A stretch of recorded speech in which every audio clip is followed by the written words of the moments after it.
Hi, I'm Maisie and this is CCN's Weekly News 5 at 5, October 15th. After 4 months in lockdown, many Central Coast businesses have reopened their doors. Whilst the festivities were only for the fully vaccinated, spirits were high amongst much of the community. Many starting today with a breakfast for champions. Because we're free to do what we want any old time. The Gosford Hotel, the first pub to open on the Central Coast, with first drinks poured at 7 a.m. The only reason was because they didn't open at 12. I've been dreaming about a tap beer for the last 108 days. And how does it taste?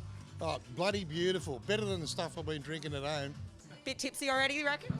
Definitely everybody within the guidelines of RSA as they should be, but I'm sure we'll be kicking a few of them out of here in a little bit.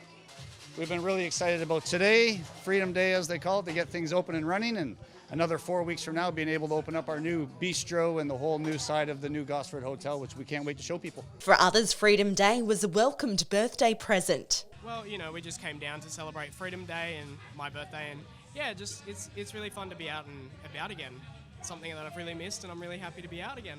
Meanwhile, it was a dash of Christmas at Longevity, the family-owned business among many local shops reopening after months of closure. It is not essential, apparently, much to everybody else's, dismay. I've been shut for nearly 15 weeks, so it's been a bit of a tough ride. Very supportive customers. I've got a great clientele. They're amazing. And obviously your customers were banging on the door waiting to come.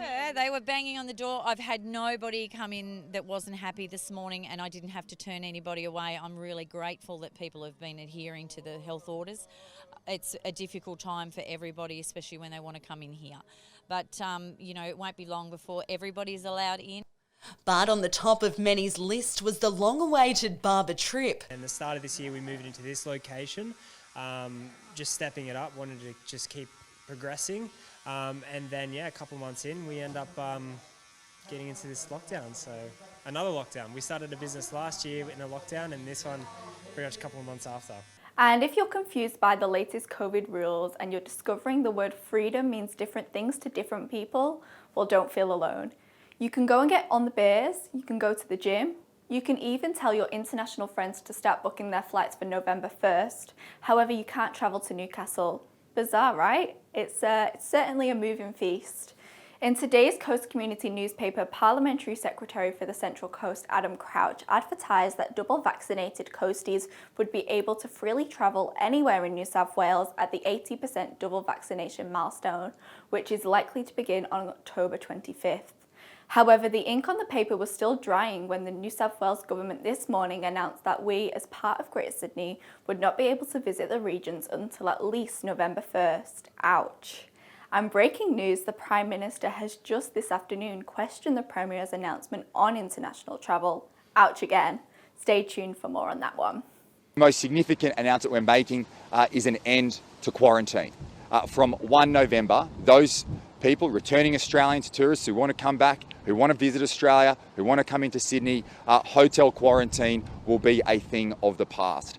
We will require that, which will work with the Commonwealth Government, that those people coming into Australia, whether it's a tourist or returning Australian, that you will need to do a PCR test before you board the flight, and that you will need to show proof of that you're double vaccinated. So for double vaccinated people right around the world, Sydney, New South Wales is open for business. And Central Coast Local Health District has reported 17, 18 and 15 daily COVID-19 cases since during Tuesday, Wednesday and Thursday respectively in their 3 24-hour reporting periods. These numbers indicate a downward trend compared with the last fortnight's daily COVID case numbers that have been consistently in the 30s. Central Coast Health has recently advised the community that this week an area within Gosford Hospital's main entry, the lounge area adjacent to the patient inquiries desk, has been identified as a casual contact exposure site. Anyone who sat in the lounge area or transited through this area on Friday the 8th of October between 11:30 and 1:30 p.m. is a casual contact who must get tested, even if you are in fact fully vaccinated and feeling well. And now for something completely different, a Barefoot Dutchman has been making his way through the Central Coast this week. Our reporter Sky Hull has more details. Forrest Gump, walking barefoot from Cairns to Manly to raise awareness and funds for men's mental health. It's day 161 now, so a bit over 5 months. It's been incredibly challenging.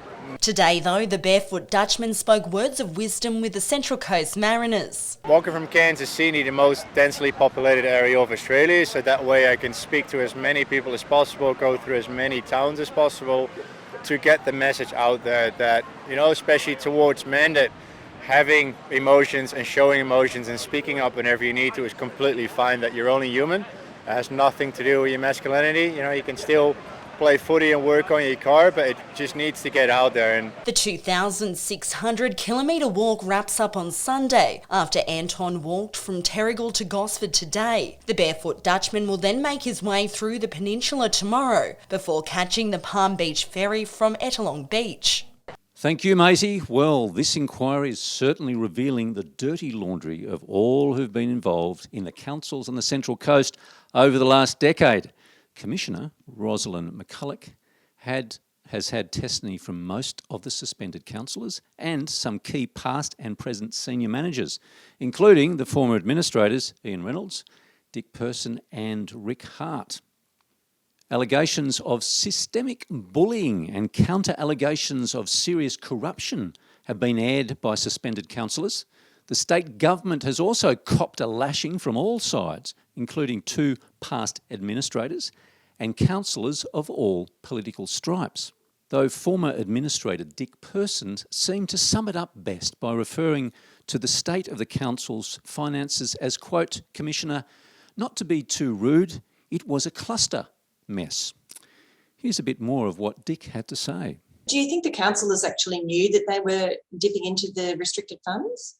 No, in fact, I think in my first report after 30 days, I mentioned that I thought that was a very technical matter, and I don't think as an administrator I would have noticed that if the CEO and CFO had not brought it to my attention.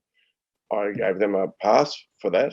My only issue with them, and still remains, is their inability, failure to do enough to manage the budget, which was blowing up before their eyes. And follow our papers and online for comprehensive news from the region's most persistent council reporter, Marilyn Vale. You'll find it entertaining reading. And in sport, the 6th event in this season's Sail Grand Prix has been won by the Australian team, helmed by Gosford Sailing Club alumni and Olympic gold medalist Tom Slingsby. From Sunday to Monday, October 10 and 11, the 8 contested national teams raced their cutting-edge F50 catamarans through the strong winds of the Bay of Cadiz in southern Spain, beginning with 5 fleet races and ending up with a final between the top 3 finishers. Slingsby's 6-person crew was ultimately successful and regained its lead in the competition with 2 events left to go. It's well-timed victory, as the next event will be hosted on home waters in Sydney on December 17 and 18.